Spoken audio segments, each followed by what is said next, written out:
Greetings! In today's episode of What the Future, we're talking about influence and persuasion. We'll talk to our panel, dig into our exclusive Future of Influence survey about the various tools and different kinds of people who use influence and how those and the platforms they're using are changing. This issue grew out of WTF News issue, which we did last fall. We realized that news is all about informing us, but there was a whole nother story about all the other ways that opinion and facts reach us and shape us. And that was important to tap into as well. There's a lot going on in the world today, and we're seeing influence come to the forefront in so many of its definitions. Kids in school learn persuasion, often in the context of writing essays, lobbying for things that matter to them, like, we should have more recess. And eventually that gets into much more serious topics about tax breaks or going to war. So buckle up. Here we go. In the 1980s debate, a Michigan state representative rallied against a proposed law as, quote, a pretty good lesson in mass hysteria created by a corporate-controlled media. The legislation was trying to change a legit dangerous behavior, but to do that, minds needed to change, which is going to be tricky. The topic at hand was the incredibly divisive issue of seatbelt usage. But this was Michigan, home of the biggest automakers on the planet, and the people who assembled them. Only 14% of Americans were using seatbelts then. This was in my lifetime. So how were we, as a nation that is now 90% seatbelt bucklers, convinced? Many of the tools of influence came into play. There was marketing. Click it or ticket campaigns are one example of widespread public opinion advertising over the generations. There were facts. A National Highway Traffic Safety Administration study found that between 1960 and 2012, seatbelts saved 330,000 lives. There's experience. How many stories have you heard of people who avoided serious injury by wearing seatbelts, or tragically didn't because they didn't? And there was policy. Every state, except New Hampshire, has seatbelt laws, and the federal government has required their installation in cars since 1968. Those four tools are just one idea. There are a lot of theories and frameworks about influence and persuasion and the tools and the platforms. Those tools are all still useful, but how they get used and where and to what scale are all changing. There are a lot of interesting tools to consider beyond that lie in the overlap of those Venns.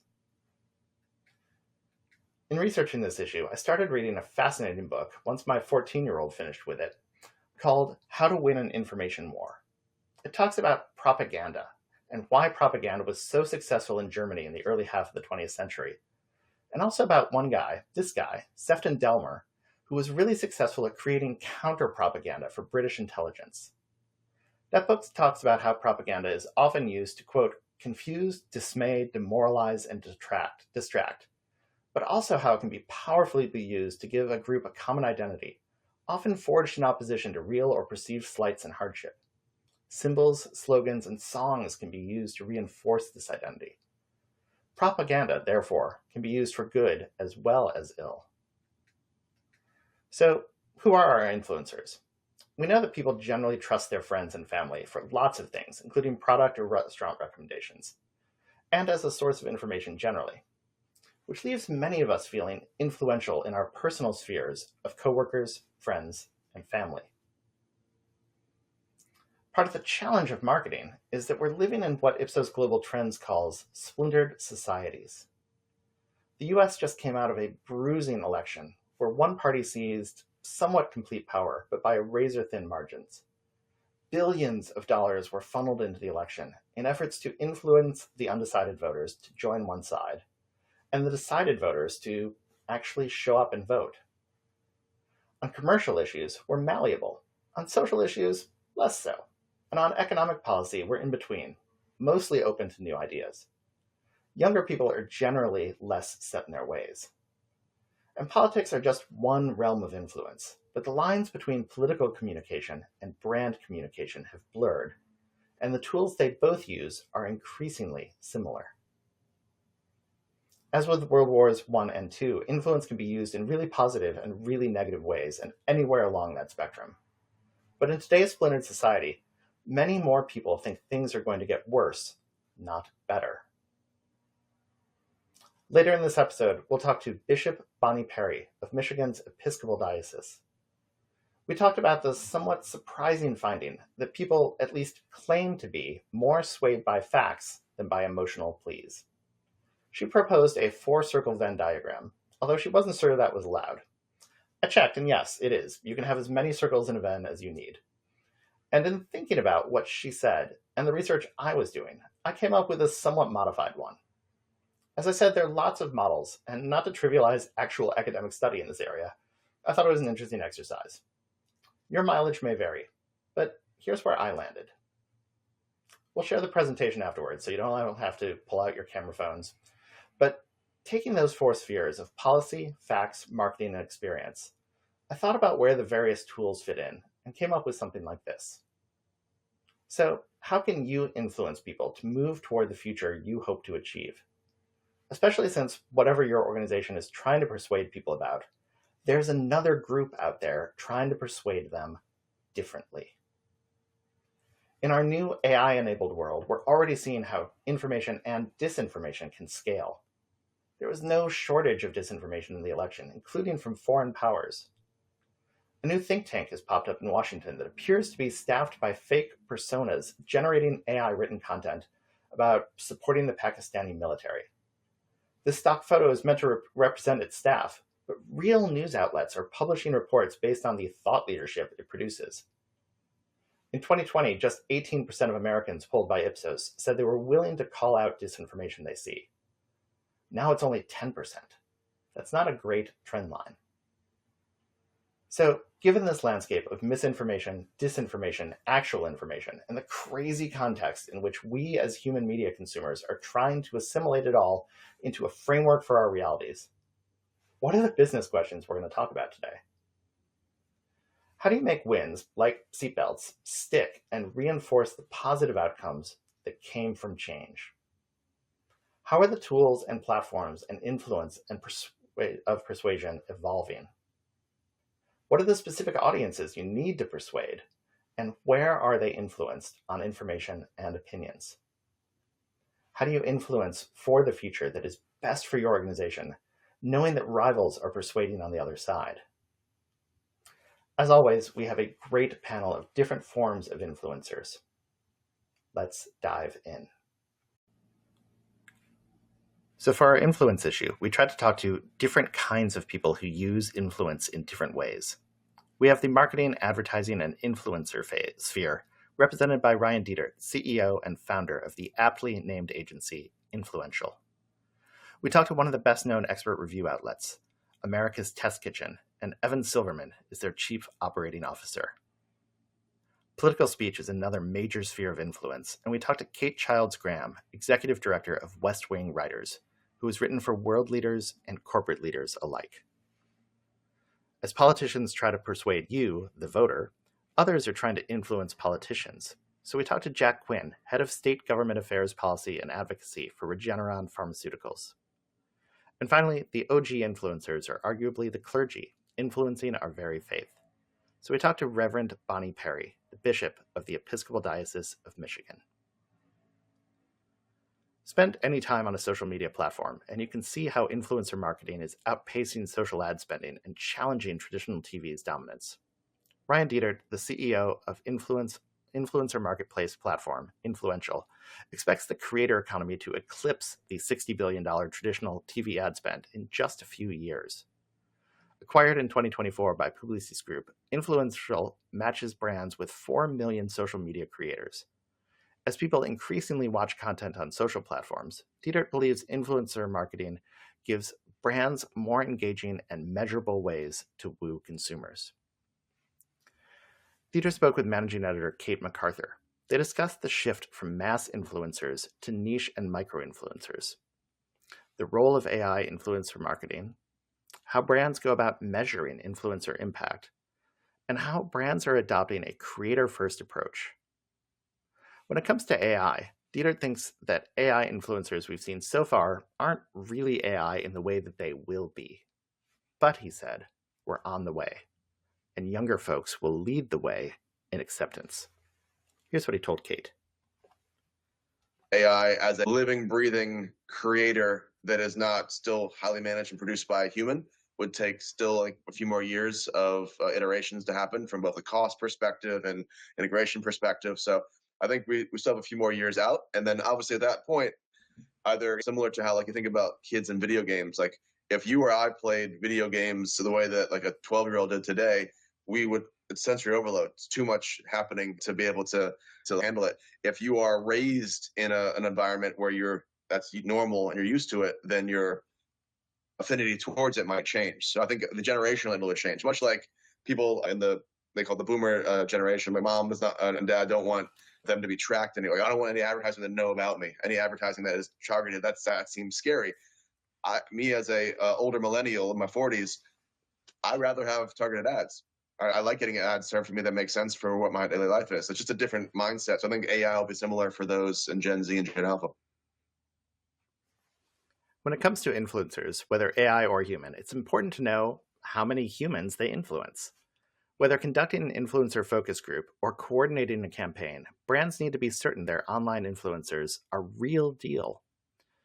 Social verification and validation tools like Ipsos's VEP solve the problem by helping marketers understand influencers' niche and guarantee their reach, says Eden Hazani, a vice president of research and development at Ipsos. In assessing nearly 1,000 self-identified creators, Ipsos found that 26% inflated their follower count, and 37% didn't even own the accounts they claimed to own. Validating creators is crucial for brands aiming to amplify messages or develop creator-friendly services.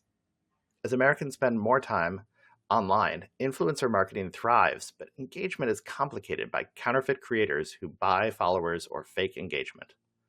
Without verification, brands risk inaccurate research and reputational crises. Tools like Ipsos's VEP use diverse data sources to confirm influencers' legitimate followings and account ownership, enabling brands to cultivate genuine and relevant engagement.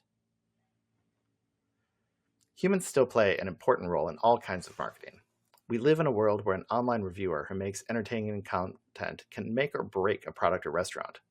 But there's still an important niche for humans that might prove one of the hardest to replace with AI: expert reviews. Both expert and, well, non-experts can have a lot of sway. One hallmark of a social media review is the jaw-drop moment where the influencer expresses shock at the effectiveness of a product. It's the face that launches 1,000 sales, so to speak.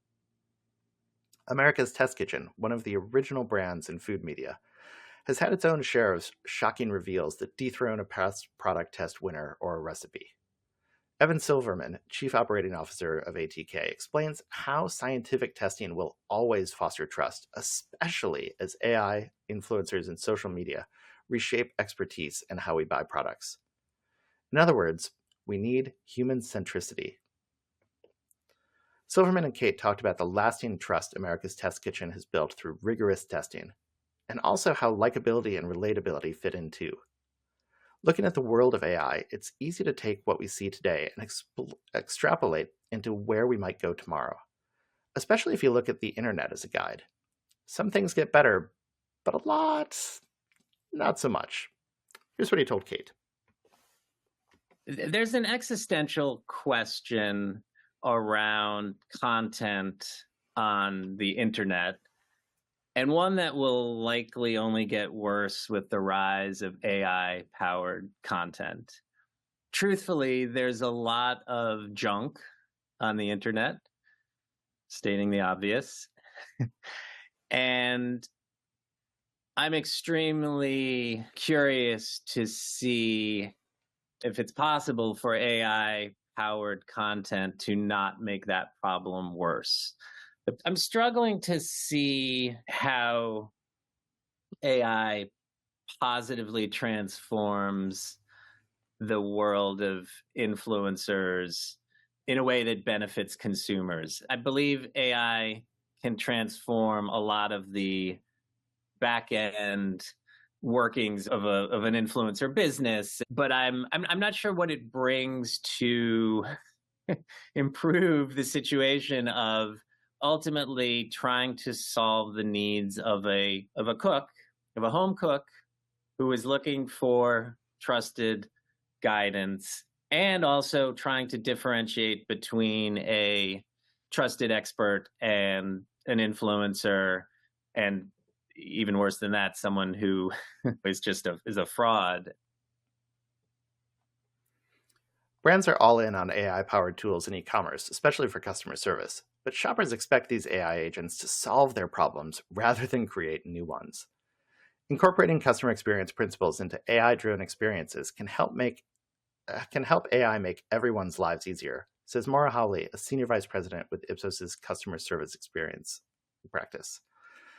AI-powered shopping assistants have the potential to relieve strain on human agents and drive customer satisfaction, from improved recommendations and streamlined refunds. However, brands must do more than simply deploy a chatbot and expect success. To empower shoppers, brands should make virtual assistants easy to use and unobtrusive. They should offer alternate contact options like email or phone. And brands must be transparent about using their usage of virtual assistants, something 71% of consumers demand. CX testing can help brands balance competing business objectives while employees and customers can reap the benefits of AI without conceding trust or convenience. We mentioned that there are a lot of theories and frameworks around how influence and persuasion work. Kate Childs Graham used to keep a Post-it note on her computer with Monroe's motivated sequence on it. Developed in the 1930s by Alan Monroe, it's a rhetorical pattern seen in speeches going back to biblical times. Some aspects of political speech writing are timeless. Others are changing a lot. Casey G, as most know her, writes for political and corporate leaders as executive director of West Wing Writers. She spoke of 3 other tools she uses: stories, sound bites, and statistics. When she thinks about the future, she's thinking about how to reach and influence today's and tomorrow's splintered audiences. With Ryan Dieter, we talked about micro-influencers. And if you go back all the way to our WTF shopping issue in the conversation with Careology's Taylor Weldon, we talked about how you can build a small niche interest into a community and into a marketplace in today's fragmented media. Casey G and I discussed how politicians are a pretty low-trust profession and how to overcome that with rhetoric. But the real trick in speech writing will sound familiar to brand marketers. Know your audience. It's just that that's getting harder and harder. Here's what she told me. There are different ways and different kind of tools in the toolbox to use. I often think about stories, sound bites, and statistics. So does this speech have good stories, good sound bites, good statistics to grab people in different places, heart, mind, and so everywhere in between? The other thing that I learned is just the importance of knowing your audience in order to persuade them, and knowing them at not like a surface level, but really a deep level. So you're there to lay out a problem. How do they see that problem? Where are they coming from? You're there to lay out a solution, same question. And so that act of knowing, I think, really informs the art of persuasion, and not phoning it in on that research piece. The best speeches, I think, really know people deeply. One problem, she says, is there's no such thing as a general audience anymore. Speech to speech, we're all very siloed, so it's important to know your audience so you can know just how far you can take them. Don't, she said, ask for more than they can give. As I mentioned, America's trust in professions is eroding, a trend that demands urgent attention from corporate leaders and policymakers. Highlighted by Ipsos's Global Trust Index, this shift reveals that the biggest swings in our most regarded occupations like doctors, scientists, and teachers. While politicization, misinformation, and evolving societal views may contribute to this dynamic, it would be short-sighted to blame the decline on these factors alone, says Chris Jackson, an SVP who leads Ipsos's public polling practice in the US. Companies and policymakers need a more nuanced approach to address these issues effectively. To prevent a potential crisis in confidence, leaders need research to identify profession-specific issues.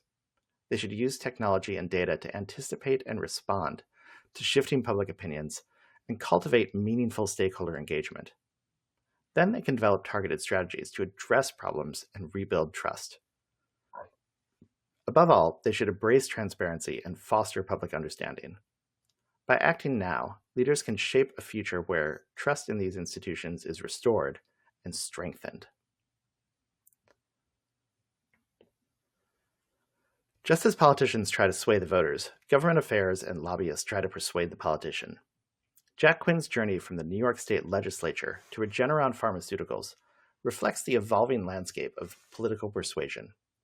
As lobbying shifts from smoke-filled back rooms to social media platforms, Quinn explains how technology is democratizing advocacy while also complicating the path to legislators' ears. He sees a future where AI-powered lobbying competes with grassroots voices, leaving corporate interests and citizen advocates to navigate an increasingly crowded and complex political system. He and Kate spoke about how the communication tools have changed rapidly.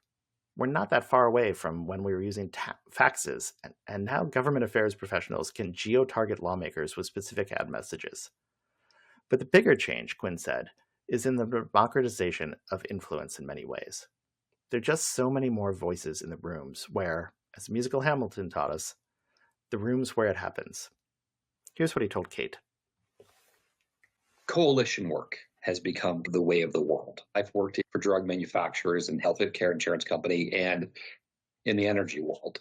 And one thing that is consistent is the ability to bring a variety of different voices to the table. Years ago, it was probably you hired outside counsel or you had your internal person and they went in and they were asking for changes in policy. And it became just an insider's game in terms of how you get a change, whether it be in DC or whether it be in the States.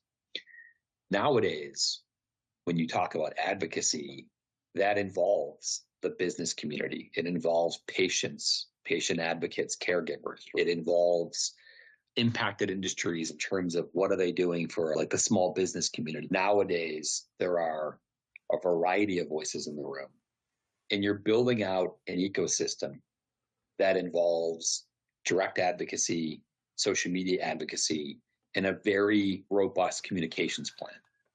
That can include letters to the editor, op-eds, whatever it may be. But instead of it being direct, okay, now it's much more like an ecosystem. It is, you're building out a 360 viewpoint in terms of how do we reach this legislator or regulator to help them understand all the pressure points. From policy groups and nonprofits to global mega brands, every organization has one thing in common. They increasingly depend on diverse coalitions of stakeholders, customers, clients, investors, patients, supporters, and everyday people. Leaders need to understand and serve the interests of these varied groups to succeed. This is no simple task, as no organization serves a monolithic base. Consequently, the insights informing every decision must be nuanced and current, says Rhett Skelton, an SVP in Ipsos's corporate reputation practice. While reputation monitoring tools have long offered insights, AI technology has supercharged these capabilities. Tools like Ipsos's Reputation Intelligence for Strategic Evaluation, or RISE platform, use sophisticated sentiment analysis and diverse data inputs, including surveys and social media, to help leaders map complex stakeholder networks. It also identifies key opinion formers from online influencers to legislators, ensuring the right voices are included at the table. By staying attuned to community priorities, organizations can anticipate challenges, identify opportunities, and convert alignment into powerful advocacy. As I said at the outset, you can make a case that clergy are the OG influencers, and their influence echoes across other realms. Clergy of all faiths try to steer their followers on a certain moral path. The Reverend Bonnie Perry is the bishop of the Episcopal Diocese of Michigan. I met her originally at All Saints, a church in Chicago where she used to be rector, and where I was married. Bishop Perry uses her pulpit to persuade people on the gospel of Christ, but also LGBTQ+ issues, and to help create a sensible gun culture. When she thinks about the future, she's thinking about the importance of connecting with younger audiences. I mentioned earlier Bishop Perry's four-circled Venn of tools. For her, it's about relationships and mutual respect in those relationships, a personal experience, facts, and faith or an appeal to a higher authority. Not necessarily in that order or linear, she said. We talked about what that world looks like and how you bring people into your world, whatever it might be.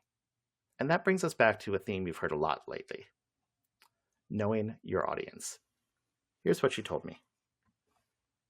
I can come up with empirical evidence, but I'm not sure everyone's going to go for it. Mainline Protestantism has many of our communities of faith, certainly not all, but many of our communities of faith have bored people to death for decades. And I think in the 50s, we probably might not have been that interesting, but there was nothing else. Now, there's a whole lot more. And you don't have to belong to a community of faith to run for elected office, to be respected, to run in certain social circles. And I think that used to be the case. I think that's all shifted. Those parameters have evaporated, which is fine. I don't think that's why you come to a community of faith. But I think what happened is we were exploring then and there was no other game. And I don't think we ever shifted. So for my money, we had better learn to speak to this generation, and more to the point, listen to this generation. So we need to be listening to people more than talking. So yeah, generationally, we should shut up more.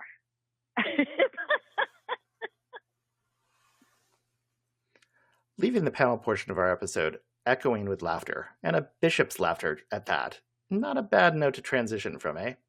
Laughter is a great tension breaker, so maybe I should have moved this after our next section, where we talk about the tensions. So one of the tools we like to use when we're creating a What the Future is to think about the various tensions that will drive that. And being a market researcher, it means we can ask a series of forced choice questions now and see where we are today. And then we can plot two of those forced choice questions together in a classic 2x2 grid. That gives us 4 quadrants to kind of think about the various futures that might exist in each of them. And plotting where we are today, we can see how far we would have to move, opinion-wise, to get into a different one of those futures. So, tension 1. How will polarization shape our beliefs? Are we open to new ideas? And will polarization get better? In today's world, we claim we're open to new ideas and think polarization will get worse. Polarization often entrenches beliefs rather than changes them. As polarization gets worse, so will today's discord.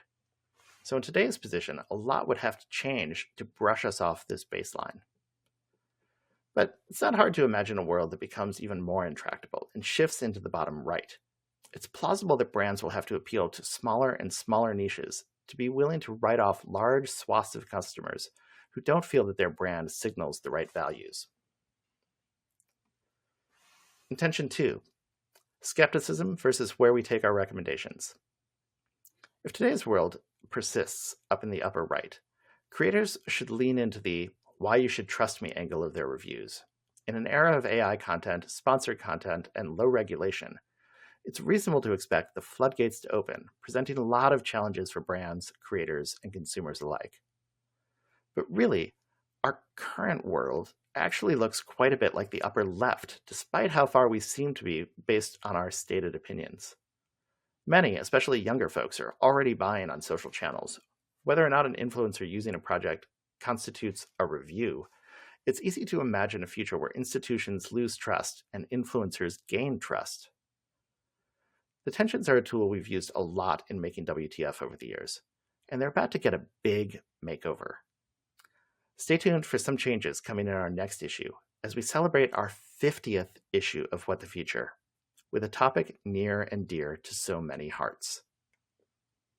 We're going to be talking about the future of pets. We're going to be looking at that from a lot of different perspectives, as always. We're talking to makers of pet foods and also talking about pet healthcare and pet pharmaceuticals. We're talking about the changing role of pets in our lives and how pets are even replacing kids in a lot of households. And finally, we're going to introduce you to a pretty wild sounding, but pretty amazing sounding new AI-based technology. Again, it's our 50th issue, and we're really looking forward to getting that out to you. As always, you can subscribe to the What the Future newsletter. It's free, and you just have to follow that QR code to sign up. Once every now and then, you'll get an email from us with the new issue, and that's all you need to do. And so, why we do this? We'd like to be able to stand back and think about the future. Whether that's doing a full trends and foresight engagement with our Strategy 3 practice, which I always recommend, or whether it's just thinking about the future over lunch on a webinar. And when you do that, when you give yourself some time to put yourself in the future, to think about the changes in the world around us and how that's going to impact your customers and your audiences, when you start to think about the kind of world they'll live in, you start to see, okay, here are the kind of products and services we're going to need to innovate. Here's how our messaging is going to have to change. And as you do all of these things, thinking about tomorrow, when you imagine possible tomorrows, you're going to ask better questions and do better research today. So thanks everybody for coming out. My name is Matt Carmichael. I'm the editor of What the Future. We look forward to getting the pets issue out to you soon. And thank you again for taking some time joining us over lunch. And I'll see you in the future.